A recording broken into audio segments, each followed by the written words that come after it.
Et le peuple dit est-ce qu'on est bien dans la présence de Dieu? Vous savez, ce soir, j'aimerais essayer d'un peu d'expliquer qu'on a besoin aujourd'hui, au monde actuel où on vit. Qu'est-ce que l'homme a besoin? Qu'est-ce que le chrétien a besoin? Qu'est-ce que la chrétienne a besoin? Vous savez, aujourd'hui, il y a une priorité dans la vie. Et la priorité, c'est de garder la présence de Dieu. C'est le thème de ce soir. On va parler de la présence de Dieu. Amen. La présence de Dieu est une expérience, est un privilège que nous avons et que nous devons expérimenter tous les jours. Vous savez, il est important pour nous de savoir, vous savez, de savoir l'entretenir, en prendre soin. La présence de Dieu, c'est de savoir l'honorer, la respecter et comment entretenir cette présence de Dieu. Vous savez, dans la Bible, il y a des hommes qui ont pu expérimenter la présence de Dieu, mais également, vous savez, le départ de la présence de Dieu. Vous savez, lorsqu'un chrétien perd la présence de Dieu, qu'est-ce qui se passe dans son cas? Qu'est-ce qui se passe dans sa vie spirituelle? Et vous savez, un chrétien qui perd la présence de Dieu, c'est un chrétien qui devient, vous savez que chaque jour, il voit sa vie désintégrée. Il voit sa vie en train de couler parce qu'il perd l'essentiel. L'essentiel d'une vie d'un chrétien, ce n'est pas sa connaissance. L'essentiel d'une vie d'un chrétien, ce n'est pas de savoir, non. L'essentiel de la vie d'un chrétien, c'est la présence de Dieu. Parce que lorsque la présence de Dieu y est, c'est Dieu lui-même qui est. Alléluia. Alors on va, une fois de plus, on va couper le front. Je sais que le frère Edouard l'a fait déjà. Mais j'ai besoin de la grâce de Dieu. Alors on va couper le front et j'invite à toi, Manu, qui est présente une fois de plus. Et on prie avec lui. Seigneur, mon âme te glorifie. Quelle joie de marcher, de vivre avec toi. Jésus, je te prie maintenant, ta parole, elle est pleine de richesse. Elle est pleine de vie, de gloire et de force. Et en particulier, bénis ton serviteur. Alléluia. Voilà du Saint-Esprit. Oh, je proclame la liberté du Saint-Esprit sur lui maintenant, au nom de Jésus, dans ce lieu. Viens, Seigneur, nous enseigner. Nous avons besoin d'être nourris par ta parole. Gloire à toi, Jésus. Amen. Et le peuple dit, gloire au Seigneur. Vous savez, nous allons faire un texte d'introduction ce soir dans les psaumes 51, verset 12, pour celui qui a la Bible. Et c'est David qui va dire ainsi, et écoutez bien ceci, ce que le bon David a dit. Ô Dieu, crée en moi un cœur pur, renouvelle en moi un esprit bien disposé. Psaume 51, 12. Je le relis. Ô Dieu, crée en moi un cœur pur, renouvelle en moi un esprit bien disposé. Ne me rejette pas loin de ta face et ne me retire pas ton Esprit Saint. Vous savez, David, lorsqu'il cite ce verset, il se rappelle de quelque chose. Il n'a pas peur de la prophétie de Nathan. Lorsqu'il lui a dit, cet homme c'est toi, il n'a pas eu peur de ce qu'il va perdre. Non, non, non, non. Parce que David avait vu Saül, cet homme qui a reçu de Dieu, cet homme qui a été oint par Samuel, cet homme qui a été dirigé par Dieu. Mais il avait vu qu'à travers lui, sa vie se désintégrait parce que Dieu n'était plus avec lui. Et lui, il m'a dit l'importance aujourd'hui. Je ne veux pas que l'expérience de Saül me vienne à moi-même. Parce qu'il a vu Saül se désintégrer. Saül, c'était un homme de Dieu. Mais la Bible dit que l'esprit s'était retiré de lui. Dieu l'avait rejeté. Sa présence n'était plus avec lui. Alors la Bible déclare que Saül, sa vie va se désintégrer. Il va avoir un esprit qui va le tourmenter. Il était instable.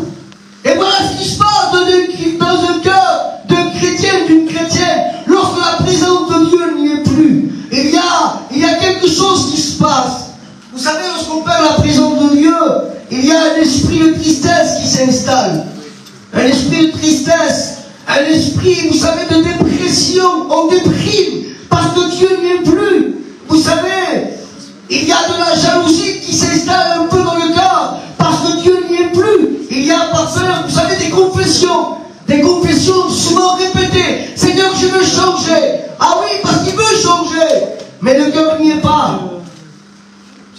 le cœur n'y est pas. C'est une vie de conflit. Et ce soir, vous savez, ce soir, j'aimerais vous parler réellement de l'importance aujourd'hui de garder la présence de Dieu. Vous savez, on vient réellement, on le dit parce qu'on le voit. Quelqu'un que la présence de Dieu n'y est plus, qu'est-ce qui se passe? À quoi, vous savez, on devient des cymbales qui retentissent, on résonne, mais on n'apporte plus de fruits. On fait beaucoup de bruit, mais il n'y a rien qui se passe. Et ce soir, on a besoin réellement de dire, Seigneur, j'ai besoin de cette présence. Et David avait bien compris, oh Dieu, crée en moi un esprit bien disposé.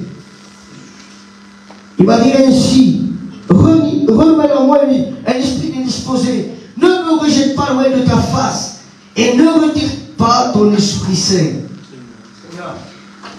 Et là, nous allons voir, et je vais essayer, par la grâce de Dieu, ce soir, de vous expliquer qu'est-ce que la présence de Dieu peut apporter dans une vie. Est-ce que vous voulez le savoir? Amen. Je ne sais pas si tout le monde va le comprendre ce soir. Hein, je me suis fait un brouillon, mais j'aimerais que, dans le cas, on puisse comprendre.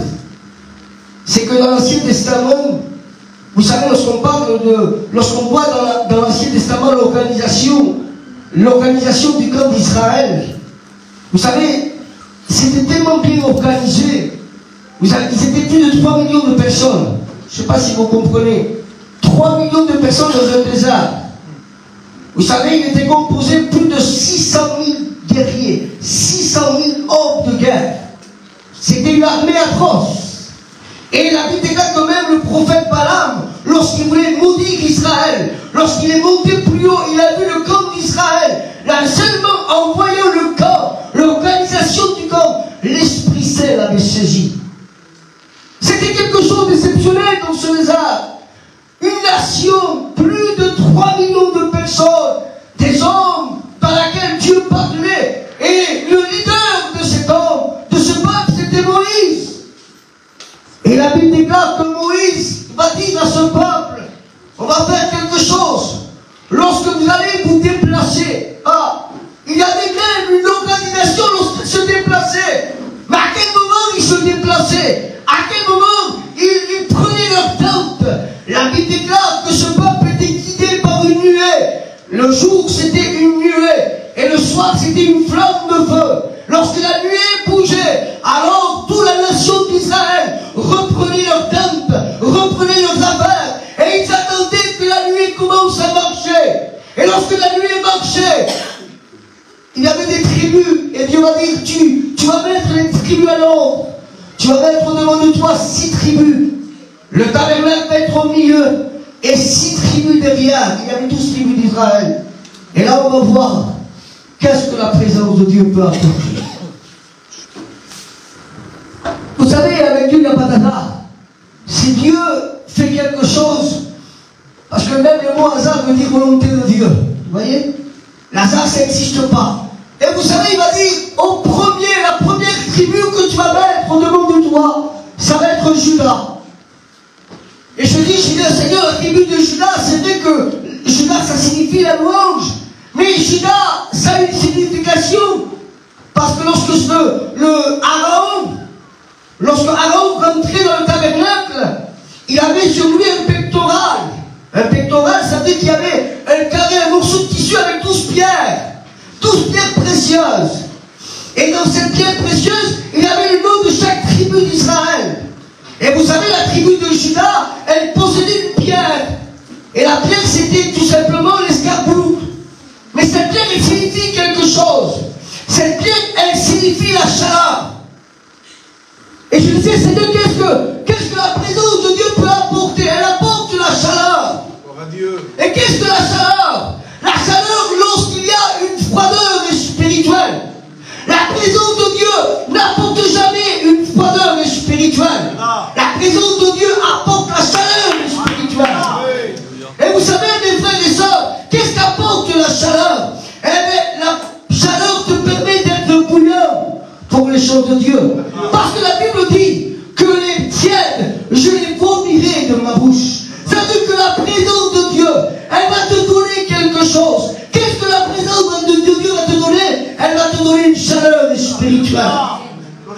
cette chaleur qui va te permettre ce soir d'être bouillant pour Dieu. C'était la tribu de Juda. Ensuite, il y avait la tribu, vous savez, d'Issachar.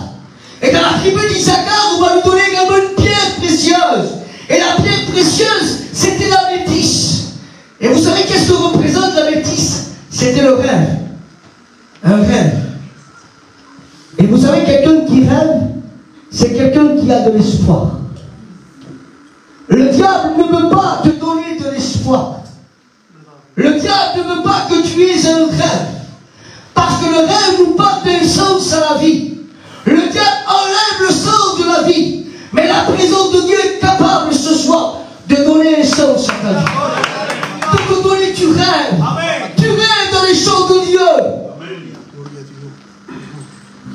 De l'espoir. Le diable est venu. Il donne le contraire.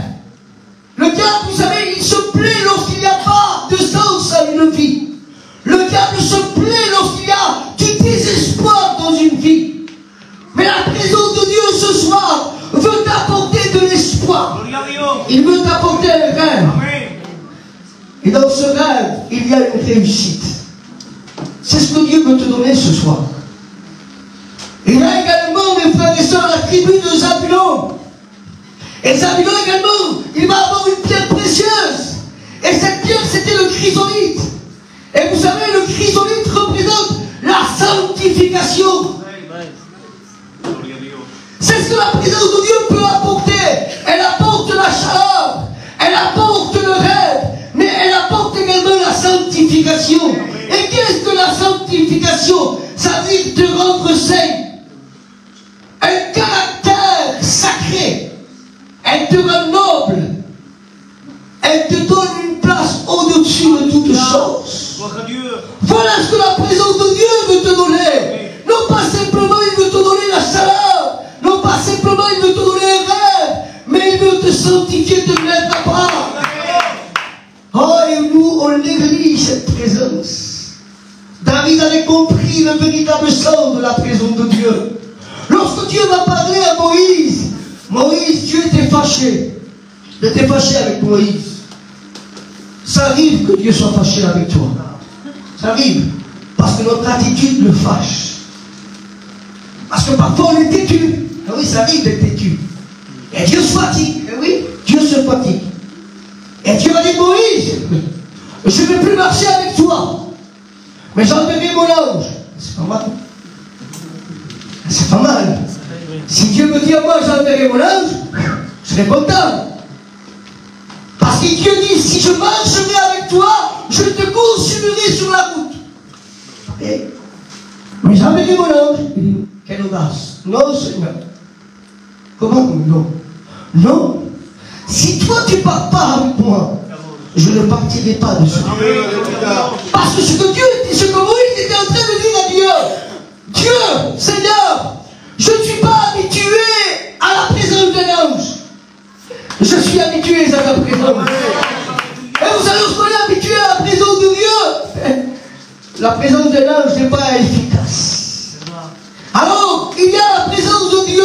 Il veut te sanctifier.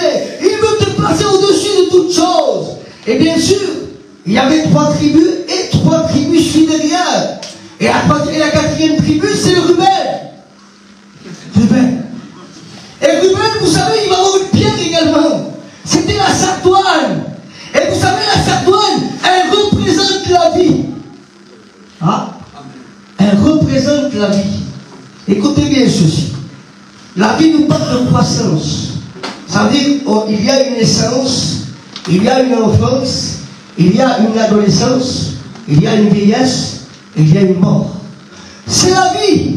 Ça, c'est la vie humaine.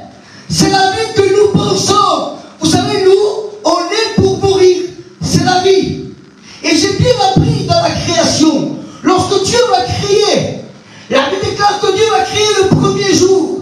Il sépara le jour avec la nuit. Et il dit, il y eut un soir, et il y eut un matin, et ce fut le premier jour. J'ai dit, Seigneur, tu t'es trompé. Parce que normalement, il y eut un jour, il y eut un soir, ce fut le premier jour. Parce que nous, logiquement, on commence le matin et on finit le soir. Mais Dieu me dit non. Je commence le soir et je finis le jour. C'est le contraire de moi. Vous savez pourquoi? Parce que l'homme naît pour mourir, mais un chrétien meurt pour vivre. Vous savez pourquoi? Parce que la Bible dit qu'après la mort vient le commencement de la vie. Et oui. Alléluia. Gloire à Dieu. Amen. Donc, la présence de Dieu, qu'est-ce qu'elle apporte? Ben, elle apporte la chaleur. Elle apporte le rêve. Elle apporte la sanctification. Elle apporte la vie. Et là, il y a Siméon qui suit derrière. Et Siméon, il va avoir également une pierre. Et la pierre qu'il va avoir, c'est la topaz. Et la topaz représente la sagesse. Écoutez bien ceci.